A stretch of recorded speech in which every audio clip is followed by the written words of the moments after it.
아름다운 바다에서 항해를 할 때 나침판이 고장나면 어떻게 될까요? 아무리 열심히 노를 젓고 바람을 이용해서 앞으로 나가려 해도 결국 엉뚱한 방향으로 가게 될 것입니다. 우리 신앙생활도 마찬가지입니다. 예수님을 믿고 열심히 교회를 섬기려 하지만 그 중심에 진정한 사랑이라는 나침판이 없다면 우리의 모든 열심은 모든 엉뚱한 방향으로 가게 될 것입니다. 사도 바울은 오늘 본문을 통해 우리가 어떤 방향으로 나아가야 하는지를 분명하게 정확하게 알려주고 있습니다. 그것은 바로 하나님의 사랑을 따라 살아가라고 가르쳐 줍니다. 겉으로만 번지르르한 빈 선물 같은 사랑이 아니라 진정으로 서로를 존중하고 어려울 때 함께 인내하며 가진 것을 기쁘게 나누며 사는 삶을 통해서 우리는 예수님의 제자임을 증명하게 될 것입니다. 오늘 본문 로마서 12장 9절로 13절 말씀을 통해 우리 안에 있는 사랑의 나침판이 과연 어떤 방향을 가리키고 있는지 점검하고 하나님이 원하시는 진정한 사랑의 길로 함께 나아가기를 간절히 소망합니다. 자, 오늘 본문 9절로 13절에서 하나님의 사랑으로 교회 안에서 서로 친가족처럼 사랑하며 따뜻한 말로 서로 위로하고 감사주고 존중하고 또 가난한 지체들을 구제하며 섬기며 살라고 우리에게 가르쳐 줍니다. 우리 한번 알아봅시다. 다 같이 한 목소리로 본문 9절로 13절 봉독합시다. 시작. 사랑에는 거짓이 없어야 합니다. 악한 것을 미워하고 선한 것을 굳게 잡으십시오. 형제 사랑으로 서로 다정하게 대하며 존경하기를 서로 먼저 하십시오. 열심을 내서 부지런하게 일하며 성령으로 뜨거워진 마음을 가지고 주님을 섬기십시오. 소망을 품고 즐거워하며 환난을 당할 때 참으며 기도로 꾸준히 하십시오. 성도들이 설 것을 공급하고 손님 대접하기를 힘쓰십시오. 자, 사도 바울은 하나님의 사랑으로 우리 서로 사랑해야 합니다라고 가르쳐 줍니다. 하나님이 우리를 향한 사랑은 아무 조건 없는 아가페 사랑이며 거짓이 없는 진실된 사랑입니다. 이 하나님의 사랑은 예수 그리스도의 십자가를 통해서 우리에게 나타나 보여주셨습니다. 요한복음 15장에서 예수님은 너희가 서로 사랑하면 내 제자인 줄 알게 될 것이라고 말씀하시며 우리에게 서로 사랑하며 살 것을 가르쳐 주셨습니다. 여러분, 사도 바울이 말한 하나님의 사랑은 거짓 없는 사랑이라고 합니다. 거짓 사랑이라는 말은 위선적인 사랑입니다. 이것은 마치 영국 배우들이 가면을 쓰고 겉다르고 속이다는 그런 위선적인 사랑입니다. 사도 바울은 왜 거짓 사랑을 하지 말라고 했을까요? 로마서 12장 9절에서 사랑에는 거짓이 없나니라고 한 말씀은 당시 로마인들이 행했던 위선적인 거짓 사랑을 지적하는 것입니다. 그들은 자신의 이익과 목적을 위해서 사랑을 이용했습니다. 겉으로는 친절하고 존경하는 척했지만 속으로는 상대를 이용하려 했고 사람들로부터 칭찬이나 권력을 얻기 위해 선행을 베푸는 가식적인 모습을 보였습니다. 우리가 사는 이 세상은 어떨까요? 현대를 살아가는 이 세상도 마스크를 쓰고 살아가며 겉은 친절하지만 속은 사랑이 없는 위선적인 사랑을 하며 살아가고 있습니다. 사도 바울은 우리 그리스도인들에게 이처럼 마음에도 없는 위선적이고 거짓된 사랑을 버리고 진심으로 우러나오는 하나님의 순수하고 진실한 사랑을 실천하라고 강조하고 있습니다. 자, 그러면 우리가 하나님의 사랑을 어떻게 우리 마음 안에 채워서 거짓 없이 서로 사랑할 수 있을까요? 그 대답을 사도 바울은 로마서 5장 5절 말씀을 통해서 이렇게 가르쳐 줍니다. 이 희망은 우리를 실망시키지 않습니다. 하나님께서 우리에게 주신 성령을 통하여 그의 사랑을 우리 마음속에 부어 주셨습니다. 라고 가르쳐 줍니다. 저와 여러분은 우리 마음 안에 내주하시는 성령님을 통해서 하나님의 사랑을 부어달라고 기도하고 또 기도해서 하나님의 사랑으로 충만함을 받아서 진실한 하나님의 사랑으로 서로 친가족처럼 사랑하며 살아야겠습니다. 자, 그 다음에 사도 바울은 하나님의 순수한 사랑으로 사는 자는 악한 것을 미워하고 선한 것을 굳게 잡으십시오라고 권면합니다. 악을 미워하라는 이 말씀은 다른 사람을 해치는 자리에 서지 말고 다른 사람을 도와주고 격려하며 선한 편에 살라고 하는 말씀입니다.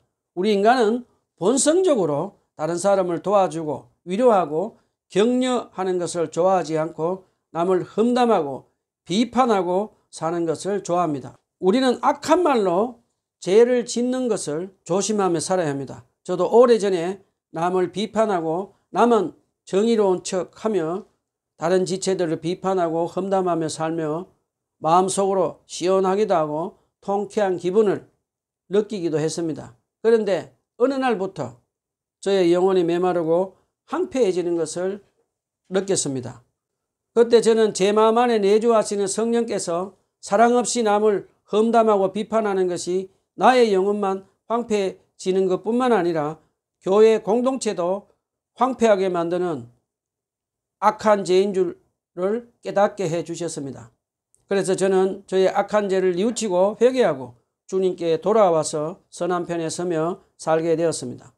사도 베드로는 우리에게 이렇게 교훈합니다. 베드로전서 3장 10절로 11절에서 생명을 사랑하고 좋은 날을 보려고 하는 사람은 혀를 함부로 눌려 악한 말을 하지 말고 입술을 닫아 거짓말하지 말아야 한다. 악에서 떠나 선을 행하고 평화를 찾아 이를 쫓아야 한다라고 권면해 줍니다. 예수 그리스도를 믿고 구원받고 성령으로 거듭난 우리는 주님을 사랑하며 악을 미워하며 삽니다. 특별히 교회 안에서 혀를 조심하며 상대방을 돕는 말, 위로하고 격려하는 말을 하며 선한 것을 굳게 잡으며 살아갑시다. 자, 이 말씀을 우리에게 한번 적용해 봅시다. 이번 주에는 다른 사람을 비판하거나 험담하고 싶은 유혹이 들 때 그 즉시 멈추고 대신 그 사람을 위해 기도해 보십시오. 그리고 그 사람에게 따뜻한 격려의 말을 건네는 용기를 내어서 실천해 보시기를 간절히 부탁드립니다. 자, 그 다음에 사도 바울은 로마서 12장 10절에서 형제 사랑으로 서로를 다정하게 대하며 존경하기를 서로 먼저 하십시오라고 권면합니다. 교회는 다양한 은사를 가진 사람들이 모인 예수 그리스도의 몸입니다. 우리는 혈육으로 맺어진 가족보다 더 특별한 하나님의 가족으로 서로 관계를 맺도록 부름을 받았습니다. 사도 바울은 이 특별한 관계 안에서 서로 다정하게 대하고 서로 먼저 존경하는 태도를 가지라고 말합니다. 우리 여기 질문을 한번 해봅시다. 어떻게 하면 다른 지체를 먼저 다정하게 대하고 겸손하게 존중하며 대하며 살 수 있을까요? 그 대답은 내가 과거에는 교만하고 욕심 많았던 죄인이었지만 예수님의 십자가의 사랑으로 구원받았다는 은혜를 기억할 때 가능합니다. 그 은혜를 기억하는 사람은 결코 교만할 수 없으며 상대방을 나보다 먼저 존중하게 됩니다. 이 말씀을 또 우리에게 한번 적용해 봅시다.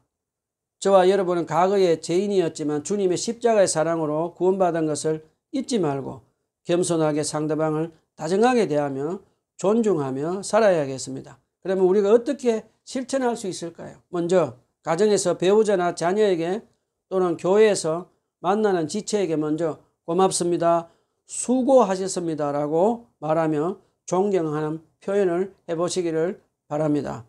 그리고 서로 먼저 겸손한 마음으로 상대방의 좋은 점을 발견하고 다정하게 대하며 존중하고 칭찬해주는 한 주가 되시기를 부탁드립니다. 계속해서 사도 바울은 11절에서 열심을 내어서 부지런히 일하며 성령으로 뜨거워진 마음을 가지고 주님을 섬기십시오 라고 권면합니다. 자, 우리 그리스도인들은 성령의 도우심으로 기도해서 부지런하게 그리스도의 몸된 교회를 섬기며 살아야 합니다. 그런데 우리의 원수인 악한 마귀는 우리가 고난을 당할 때 나는 안 된다, 나는 할 수 없다, 나중에 교회를 하면 되지 뭐라고 하면서 낙심하는 생각으로 악한 사단은 우리 정신과 마음 속에서 무기력하게 해서 우리가 교회에서 맡은 의무를 감당하지 못하도록 만듭니다. 사랑하는 형제 자매 여러분, 악한 마귀가 우리를 낙심하게 하고 주님의 몸된 교회의 일을 감당하지 못하도록 낙심하도록 유혹할 때 우리는 거룩한 하나님의 동력자임을 꼭 기억합시다. 자, 이 말씀을 또 우리에게 한번 적용해 봅시다. 사도 바울이 고린도전서 6장 2절에서 우리는 하나님의 나라에서 하나님과 함께 동력하는 거룩한 부르심을 받은 사람임을 잊지 말고 기억합시다. 그리고 저와 여러분은 하나님의 동력자임을 기억하고 매일 성경과 기도로 주님과 친밀한 교제를 하며 성령 충만을 받아서 낙심과 무기력을 물리치고 부지런히 교회를 섬깁시다. 그리고 우리가 영적 일을 잘 감당하도록 꾸준히 운동하며 우리 몸도 잘 관리하며 부지런히 교회를 섬기며 살아갑시다. 자, 사도 바울은 11절 후반부에서 우리에게 성령으로 뜨거워진 마음을 가지고 주님을 섬기라고 권면합니다. 이는 단순히 몸으로 봉사하는 것을 넘어 성령님의 도우심으로 마음의 뜨거움과 열정을 가지고 주님을 섬기는 태도가 중요함을 강조합니다. 사도 바울은 어떤 뜨거운 마음으로 주님을 섬겼을까요? 서신서 여러 곳에 보면 사도 바울은 자신을 예수 그리스도의 종이라고 소개합니다. 이는 그가 자신의 신분을 항상 잊지 않고 예수님의 보혈로 구원받은 존재, 즉 자신을 예수님의 핏값을 치르고 산 종이라는 그것을 깊이 인식하며 살았다는 것을 우리에게 가르쳐 줍니다. 사도 바울은 수많은 고난 속에서도 예수님의 십자가의 사랑에 감사하며 늘 하나님이신 예수님의 종으로 살며 성령의 도우심으로 뜨거운 마음으로 복음을 전하고 교회를 섬겼습니다. 이는 우리에게 삶의 어떠한 어려움 속에서도 주님을 향한 열심을 잃지 말아야 할 이유가 됩니다. 지금 제 설교를 듣는 여러분 중에 주님을 향한 뜨거운 마음이 차갑게 식어지신 분들 계십니까? 여러분, 다시 한번 과거에 우리가 악한 사단의 종으로 살았던 우리를 위해서 십자가 위에 피 흘려 죽기까지 저와 여러분을 사랑하신 주님의 십자가의 사랑과 희생을 한번 기억해 보십시오. 그리고 우리에게 성령님 보내주셔서 하나님 나라에서 하나님 사랑받는 자녀로 영원한 생명을 주신 것을 한번 생각해 보십시오. 이 시간 성령님께서 역사하셔서 주님의 십자가의 사랑이 다시 한번 여러분 마음 안에 넘치도록 가득 부어주셔서 다시 주님을 뜨겁게 섬기며 사시기를 간절히 기도해 봅니다. 이 말씀을 우리에게 한번 적용해 보십시다. 여러분은 주님을 향한 열심이 식었다고 느껴지십니까? 오늘 저녁에 조용히 아무도 없는 곳에서 조용히 십자가의 사랑을 묵상하며 주님께 다시 한번 성령님을 통해서 뜨거운 마음을 부어달라고 기도해 보십시오. 그리고 내일부터는 작은 봉사의 자리라도 기쁨으로 섬겨보시기를 부탁드립니다. 자, 그 다음에 사도 바울은 12절에서 우리에게 예수님의 재림과 부활과 영원한 생명이라는 소망을 두고 기뻐하며 살라고 권면합니다. 여러분, 우리는 이 세상에서 삶은 잠시 머무는 나그네의 여정과 같으며 우리의 진정한 본향은 영원한 천국에 있습니다. 그러므로 우리는 항상 이 땅에서 최선을 다해 일하며 교회를 섬기고 복음을 전하며 살아야 하지만 이 땅의 일에만 매이지 말고 늘 위에 있는 것, 즉 하늘의 소망을 바라보며 기쁘게 살아가는 사람이 다 됩시다. 초대교회 성도들은 사도 바울의 이 가르침을 굳게 믿고 따랐습니다. 그들은 수많은 핍박과 순교의 위기 속에서도 흔들리지 않았습니다. 그들에게는 고난보다 더 크고 확실한 주님의 재림과 부활과 영원한 생명에 대한 소망이 있었기 때문입니다. 예화를 하나 들려드리겠습니다. 외국에 나가 있는 사람이 고국에 돌아갈 날을 손꼽아 기다린다고 한번 생각해 봅시다. 그는 고국에 돌아가기 위해 돈을 모으고 고국에서 설 물건을 준비하며 고국의 소식을 빠짐없이 듣습니다. 때로는 고향에 대한 그리움 때문에 눈물을 흘리기도 하지만 곧 돌아갈 수 있다는 소망 때문에 그 모든 어려움을 기쁨으로 이겨냅니다. 우리 그리스도의 삶도 이와 같습니다. 이 땅은 우리가 잠시 머무는 곳이며 우리는 영원한 본향인 천국을 향해 가는 나그네입니다. 이 세상의 어떤 어려움과 환난 속에서도 우리가 즐거워할 수 있는 이유는 바로 예수님의 재림과 부활의 영원한 생명이라는 확실한 소망이 있기 때문입니다. 이 말씀을 우리에게 적용해 봅시다. 우리의 삶도 마찬가지입니다. 이 세상에서 아무리 우리가 힘들고 고통받고 핍박받는 일이 있어도 우리는 기뻐할 수 있습니다. 왜냐하면 하늘 보좌 우편에 앉아 계신 하나님이신 주님께서 영광 중에 재림하시고 부활과 영원한 생명을 주시는 약속의 소망을 두고 살아가는 저와 여러분이 다 되었으면 좋겠습니다. 자, 그 다음에 계속해서 사도 바울은 우리에게 환난을 당할 때 인내하라고 권면합니다. 환난은 우리 그리스도인들에게는 당연하게 받게 되는 것임을 예수님께서 복음서에서 여러 번 가르쳐 주셨습니다. 그러면서 우리 구주 예수님은 요한복음 15장에서 예수님이 많은 환난을 당했듯이 우리 그리스도인들도 세상에서 미움받고 많은 환난을 당할 것이라고 말씀하셨습니다. 그리고 예수님은 우리에게 환난을 겪을 때 담대하라, 내가 세상을 이겼노라 라고 말씀하셨습니다. 예수님의 이 말씀은 얼마나 위로가 되는지요. 담대하라, 내가 세상을 이겼노라. 우리가 환난을 당할 때 예수님의 이 말씀을 꼭 붙잡고 살아야겠습니다. 여러분, 사도 바울은 얼마나 많은 환난을 당했는지 한번 생각해 보십시오. 수많은 매질과 감옥생활, 또 목숨을 잃어버리는 때가 여러 번 있었습니다. 배가 폭풍에 파산되기도 하고 수많은 환난을 겪으면서도 사도 바울은 성령님의 도우심으로 기도로 인내하며 영적 승리를 거두었습니다. 그리고 초대교회 성도들과 히브리서 12장에 나오는 믿음의 선진들도 많은 환난을 겪었습니다.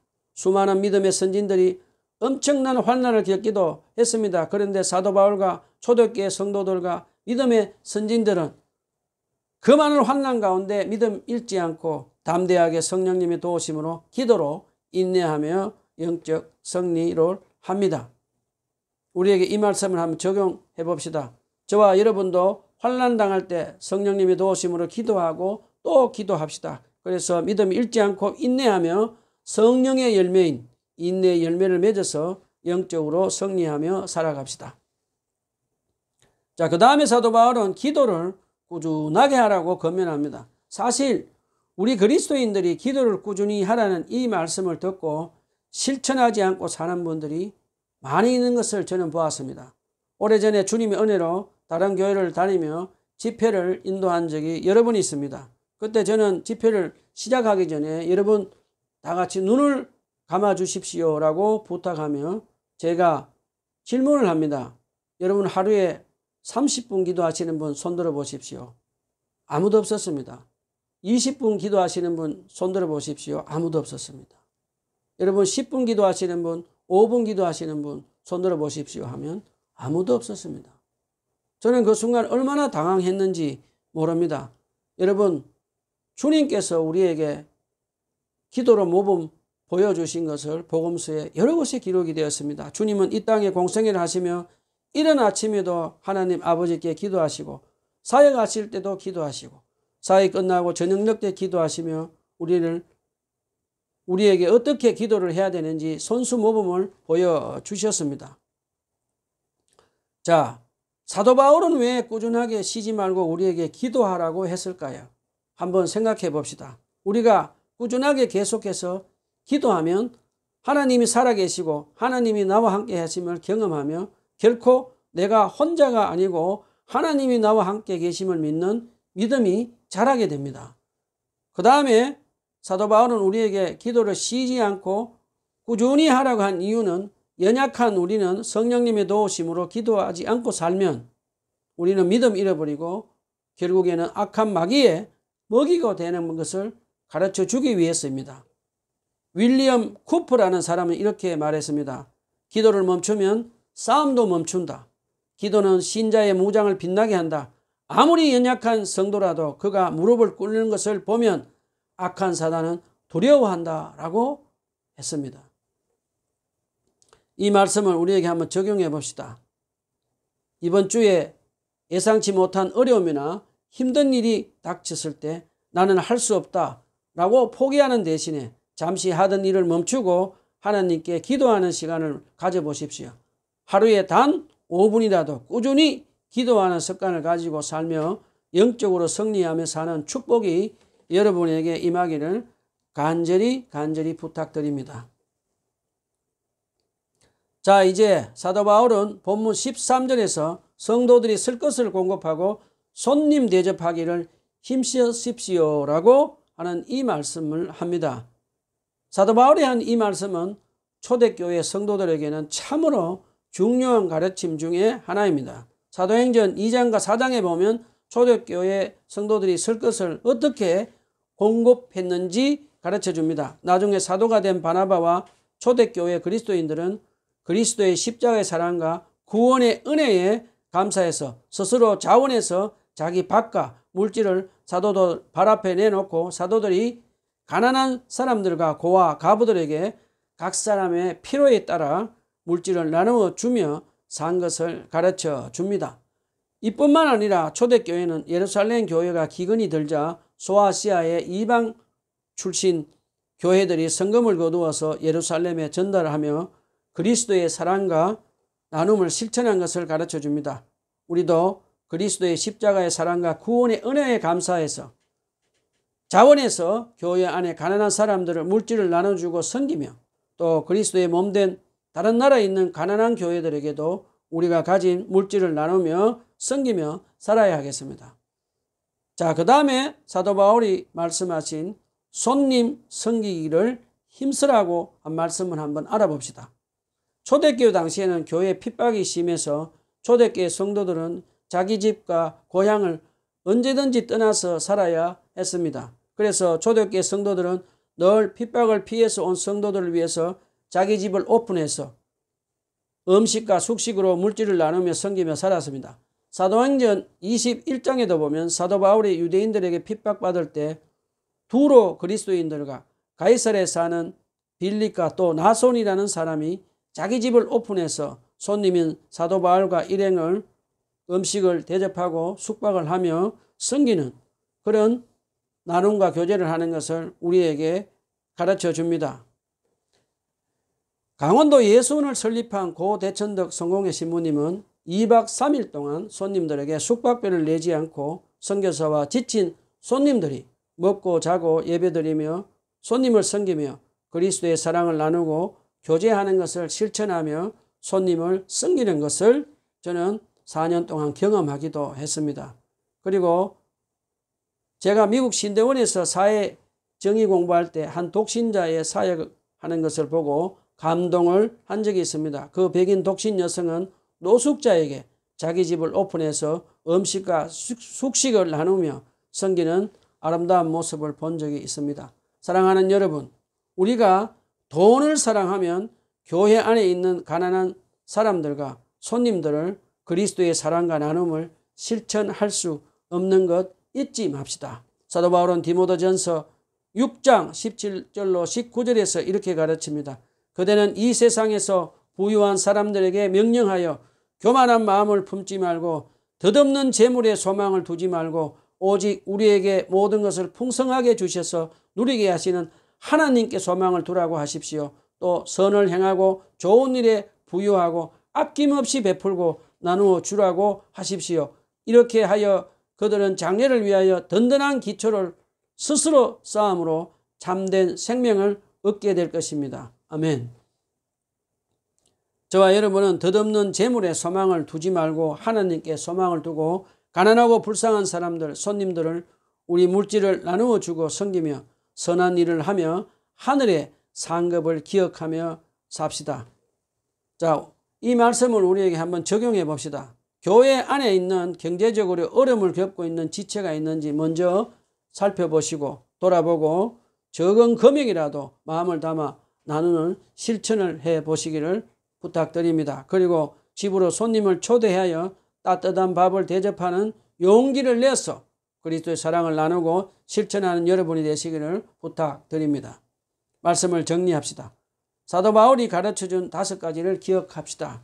첫째는 거짓 없는 하나님의 진실한 사랑을 하며 악을 미워하며 선한 일을 하며 삽시다. 두 번째는 그리스도의 사랑으로 서로 다정하게 대하고 존중하며 삽시다. 세 번째는 부지런히 교회를 섬기며 성령의 뜨거운 마음으로 주님을 섬기며 삽시다. 네 번째는 주님의 영광의 재림에 소망을 두고 즐거워하며 환난 중에 인내하며 꾸준히 기도합시다. 다섯 번째, 성도들 쓸 것을 공급하고 손님 대접하기를 힘쓰며 살아갑시다. 이 5가지 은혜의 말씀을 이번 주간에 여러분이 실천하며 살며 영적인 축복을 받아 누리기를 예수님의 이름으로 축복합니다. 기도합시다.